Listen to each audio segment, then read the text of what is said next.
দেখি মাসিমা, হাতটা লুজ করুন দেখি। ও কি, এই তো ভোরবেলা দুটো ইঞ্জেকশন দিলে, আবার কেন? দেখো, আমার ছোট ছেলে ছোট বৌমা ফিরে এসেছে, আমি তো ভালো হয়ে গেছি। না না, ও ইঞ্জেকশন আর নেবো না, আমাকে আবার ছাড়ো দেখি, আমি বাড়ি যাব। মা, তুমি যাতে তাড়াতাড়ি সুস্থ হয়ে ওঠো, ওই জন্যই তো ইনজেকশন আর ওষুধ টাইমে টাইমে দেওয়া হচ্ছে। এত ছেলে মানুষই করলে চলবে? ছোট খোকা, ছোট বৌমা, তোমরা এসে গেছো? আয় বাবা আয়, এসো ছোট বৌমা।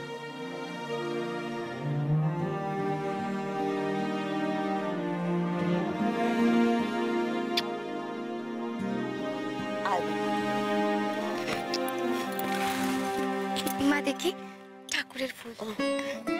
মা, এবার ইনজেকশনটা নিয়ে নাও। সিস্টার, দিয়ে দিন। শুনলেন তো আপনার ছেলে কি বললো? এবার আমাকে ইনজেকশনটা দিতে দিন। হয়েছে, বলেছে যখন দাও। ঠিক আছে ঠিক আছে, ব্যাস ব্যাস হয়ে গেল ইনজেকশন দেওয়া। এবার ছেলে বৌমাকে নিয়ে সময় কাটান। আর হ্যাঁ, কথা কিন্তু একদম বেশি বলবেন না, আর আপনারা ওর খেয়াল রাখবেন। নিশ্চয়ই সিস্টার। মা, এখন কেমন আছো? আচ্ছা, এরকম করে আমাদের ভয় পাইয়ে দিতে আছে বলো? ভয় তো তোমরা পাইয়ে দিয়েছিলে আমাকে। সেই যে ছোট খোকা ছোট মার ভাইয়ের পেছনে দৌড়লো,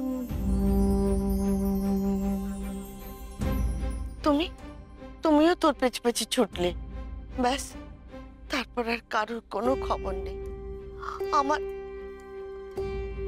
ও ছোট খোকা, আমি বলি কি, তুই এই ছোট মার কেস থেকে না বেরিয়ে আয়। দেখ, এখানে তো অনেক পুলিশ টুলিশ আছে, তারা এই কেসটা সামলে নেবে। তুই আর ওসবের মধ্যে থাকিস না। আর বড় খোকার মেজ খোকাকে বল যত তাড়াতাড়ি সম্ভব ওই ছোট মার নার্সিংহোমের কাজ ছেড়ে দিয়ে অন্য কোথাও কাজ নিতে। হ্যাঁ রে, এখানেও তো অনেক ডাক্তার আছে, তা ওদের এখানে কাজ হয় না? মা, তুমি বিষয়টা যতটা সহজ ভাবছো অতটা সহজ নয়। আমার ক্ষেত্রেও নয়, বড়দা ভাই মেজদা ভাই ওদের ক্ষেত্রেও নয়।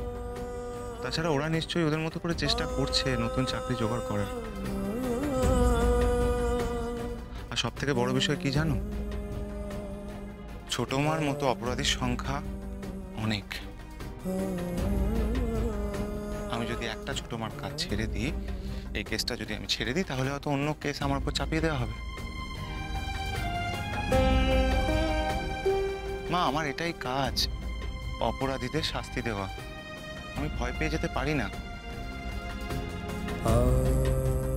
শোনো, তুমি আমার উপর ভরসা রাখো। তোমার তুমি কি বলছো মা, আমি ঠিক বুঝতে পারছি না। তোমার স্মৃতিতে সিঁদুর জ্বলজ্বল করছে, হাতে শাখা পলা, তোমার মধ্যে সদবার লক্ষণ স্পষ্ট, অথচ আমি বিধবা। আমি জানি, আর এটাই আমার জীবনের চরম সত্যি। টিভিতে সিনেমায় যেরকম নাটক হয় না, আমিও সেই রকম কতগুলো অসহায় মানুষের মুখের দিকে তাকিয়ে সতবা হওয়ার নাটক করছি। কিন্তু আমার স্বামীর শ্রাদ্ধটা সমস্ত নিয়ম কানুন মেনে করতে হবে ঠাকুরমশাই। যদিও আমি তার মুখাগ্নি করিনি, কিন্তু তার শ্রাদ্ধটা আমি করব। ঠাকুরমশাই, আপনি এক্ষুনি শ্রাদ্ধের সমস্ত আয়োজন শুরু করুন। এক্ষুনি আমাকে সেটা করতে হবে, আমার হাতে বেশি সময় নেই। আমার অনেক পাপ জমা হয়ে যাচ্ছে ঠাকুরমশাই, এছাড়া আমার কাছে আর কোনো উপায় নেই। আপনি এক্ষুনি শুরু করুন। ম্যাডামজি, আপনার কি হয়েছে? আপনি ভেজ খাচ্ছেন, এখানে একা একা শ্রাদ্ধ করছেন, মানে ম্যাডামজি। খবরদার, আমার খাওয়া দাওয়া নিয়ম কানুন নিয়ে আপনি কোনো কথা বলবেন না। আমার স্বামী গত হয়েছে, সেই খবরটা আমি ঠিক সময় পাইনি। তাই তার শ্রাদ্ধটুকু করতে পারি। আমার জীবনে যে কখন বৈধব্য নেমে এসেছে সেটাও টের পাইনি। আর এই সব কিছুর জন্য তাই শুধুমাত্র আপনি। হ্যাঁ, তাই আমাকে আমার প্রায়শ্চিত্ত করতে দিন। এইসব নিয়ে আপনি কোনো কথা বলবেন না। আমার স্বামী যাই করে থাকুক না কেন, আমি তার জন্য সবকিছু করবো, সবকিছু। ঠাকুরমশাই, আপনি আপনার শ্রাদ্ধের কাজ শুরু করুন। সব কিছুরই তো একটা নিয়ম কানুন আছে। মাথায় সিঁদুর, হাতে শাখা পলা নিয়ে তুমি শ্রাদ্ধের কাজ করতে পারবে না। ঠিক আছে, আমি শ্রাদ্ধের সময় এগুলো খুলে রেখে দেব।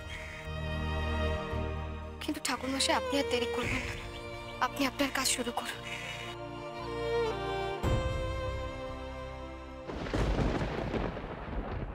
আগামী 8ই মে অমিত আর লাবণ্যর অ্যানিভার্সারি। মা যদি তার আগে সুস্থ হয়ে বাড়িতে চলে আসে তাহলে অমিত আর লাবণ্যর অ্যানিভার্সারিটা আমরা খুব ধুমধাম করে সেলিব্রেট করব। পিসি মাসি সবাই বাড়িতে আসলে মায়ের মনটা অনেক বেশি আনন্দ পাবে। আর যত বেশি আনন্দ থাকবে মা, তত তাড়াতাড়ি ফিট হয়ে উঠবে মা। সেজু ঠাকুরপো, দারুণ প্ল্যান করেছো তুমি। আমি আছি তোমার সঙ্গে, বলো তোমার কি কি হেল্প লাগবে। এক মিনিট। আচ্ছা অয়ন, যাদের জন্য মা অসুস্থ হলো, মাকে সুস্থ করার জন্য তাদেরই অ্যানিভার্সারি সেলিব্রেট করাটা একটু বাড়াবাড়ি হয়ে গেল না? আরে বাড়াবাড়ি নয়, এটা বেসিক্যালি ন্যাকাম। আর তাছাড়া মা বাড়িতে কবে ফিরবে না ফিরবে সে ব্যাপারে ডক্টরটা এখনো কিছু বলেইনি। তার আগে এরকম নাচানাচি করাটা কি ঠিক? আরে বাবা, কি আশ্চর্য! সেজু ঠাকুরপো তো প্রথমেই বলে দিল মা বাড়ি ফিরলে তবেই এই সেলিব্রেশন হবে। আর আমি তো একটা কথা বুঝতে পারছি না রে, তোদের দুজনের এত আপত্তি কিসের? এটাই তো আমার মাথায় ঢুকছে না। আরে বাবা, অ্যানিভার্সারি সেলিব্রেশন হলে বাড়িতে একটা আনন্দ হবে, হইচই হবে। বটে ভাই, আমাদের বাড়ির কোনো আনন্দ অনুষ্ঠানে কি আনন্দের থাকে তুমি বলো তো? এই তো বহলের দিন ছোট মার লোকেরা আমাদের বাড়িতে ঢুকে অমিত ঠাকুরপোর শরবতে বিষ মিশিয়ে ওকে খাইয়ে মারতে চেয়েছিল। লাবণ্যর